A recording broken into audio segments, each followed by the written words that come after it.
Бийликтин чечимдерин сындагандардын үй бүлөсүнө асылып, жасалма видео жана слифтерди уюштурган бот фермалардын артында ким турат?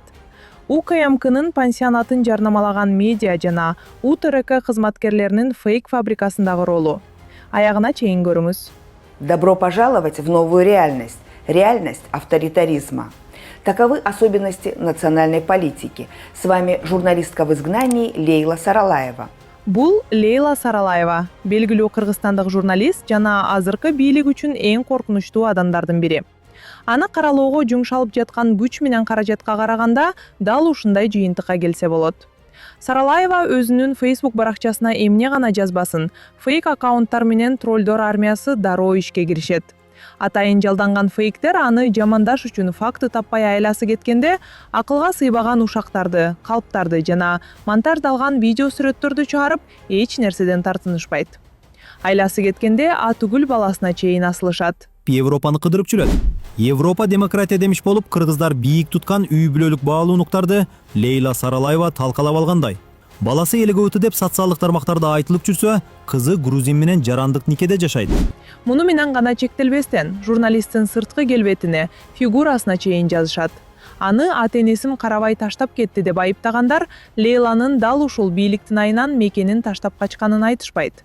Анын макала жана социалдык тармактардагы посттору үчүн Лейлага каршы кылмыш иши козголуп, куугунтукталганы эч айтылбайт. Лейла Саралаеванын 86 жаштагы атасы жана апасы Бишкекте кароосуз калган.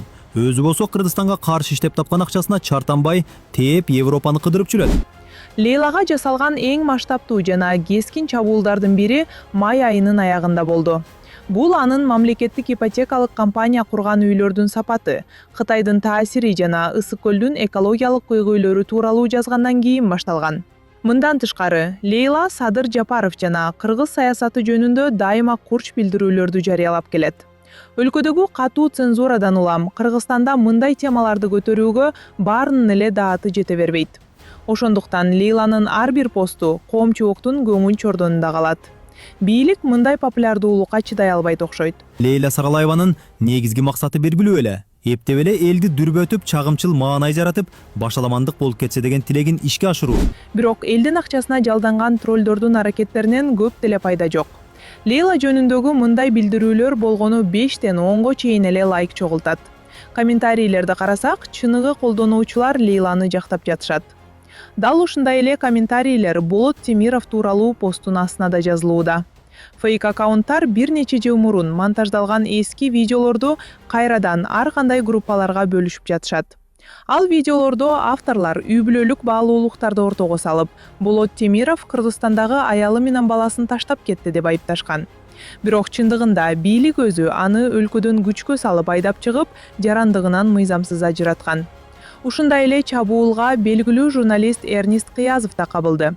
Май айынын аягында Саралаева менен Темировду каралаган дал ушул фейк аккаунттар өз активдүүлүгүн Кыязовго бурушту.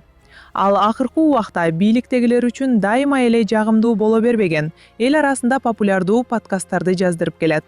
Эрнист Кыязов. Бул ысым коомчулукта журналист катары таанымал. Өзүн коомго диндеги түз жүргөн адам катары көрсөтүп келет. Бирок жооштон жоон чыгат деген сөз дал ушул Эрнист Кыязовго жарашат.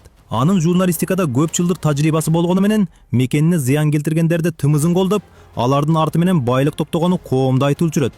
Видеолордо Кыязовду коррупционер Райымбет Матраимовго иштеген деп айыпташат. Чынында эле Кыязов 5-каналда директор болуп турганда Азаттыктын бажыдагы коррупциялык схемаларды ашкерелеген иликтөөсүнө каршы материалдарды даярдаган. Бирок тролль фермалары муну Кыязовдун подкастына Мадумаров, Жолдошева же Жапыкеев сыяктуу саясатчылар келгенде гана кокустан эстеп калышты. Азыр болсо Эрнист Кыязов эч бир маалыматтык каражатта иштебейт. Өз алдынча YouTube канал ачып, подкаст тартып жүрөт. Берүүлөрүнө да көбүнчө акчалуу адамдарды чакырат. Ошол эле кезде Садыр Жапаров өзү деле Матраимовдун үзөңгүлөстөрү менен чогуу иштешип эле жүрөт. Ал тургай президент менен Матраимов бир тролль фабриканы колдонуп келишкенин убагында Кактус медиа аныктап чыккан. Кыязов, Темиров жана Саралаевага болгон чабуулдар менен бирге көп жыл мурун өлкөдөн чыгып кеткен журналист Улукбек Бабакуловго каршы дагы каралоо башталды. Фейк аккаунттар аны Камчыбек Ташиевди колдоп жатат деп айыптап, улуттар аралык кастыкты козуткан постторду таратышууда. Кыскасы, булар максатына жетиш үчүн эң ыплас ыкмалардан да баш тартышпайт. Саясатчы Ахматбек Келлибеков тууралуу дагы мурунку бийликтин тушунда ачыкка чыгып кеткен эски видеолорду кайра чыгарып башташты. Жомок токугандын дагы кангыр бир логикасы болуш керек да. Эптеп эле бирөөнү жамандап, каяктагы ушактарды токуп жазыш боюнча мастер болуп калды окшойт. Жалган маалымат тараткандарды Кудайым өзү жазалайт.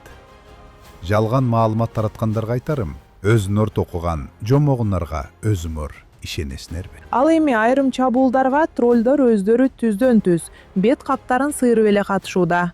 Өткөн аптада Францияда жашаган активист Самат Кушбек жана анын жубайы Айнурага каршы каралоо посттору абдан көп болду. Бул жубайлар Ысык көлдө өтө турган F1 H2O жарышына активдүү каршы чыгышууда. Алар мындай масштабтуу иш-чара көлдүн экологиясына олуттуу зыян алып келет деп эсептешет. Мону көрдүңбү? Мына. Мен сага качан айттым элем, айтпайсыңбы? Давай эркексиңби? Алдыңында запись кылсаң, эркекче. Мен кейс жаза, жок, кейс жазып атам деп качан айттым мен сага? Мындай реалдуу эркек болбойсуңбу? Койду, көрөйүнчө мен эчтеке айткан жокмун мен силер менен сүйлөшкөнүмдө да эч ким айткан жок. Күлкүм келет кыскасы. Биринин жүнүн бири жей башташты. Бул видеодо алар өздөрү дос деп эсептеген УТРКнын кызматкери Бактияр Тукеевке чалып, аны менен болгон сүйлөшүүсү бурмаланып, таптакыр башка нукта интернетке тарап кеткенин айтышууда. Чынында эле троллдор тараткан видеодо Самат менен Айнуранын үндөрү же өздөрү тартылган кадрлар жок. Анда болгону стенограмма деп аталган текстти кимдир бирөө жөн эле окуп бергени угулат.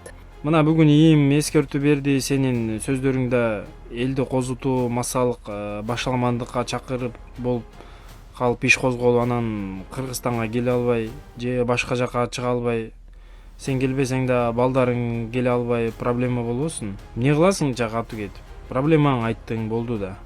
Козгосун. Кайра жакшы. Биз ошону күтүп жатабыз. Биз эч нерседен коркпойбуз. Бактияр, мага Кыргызстан мага эмне кылып койду? Сен өзүң билесиң да биздин кандай экенибизди.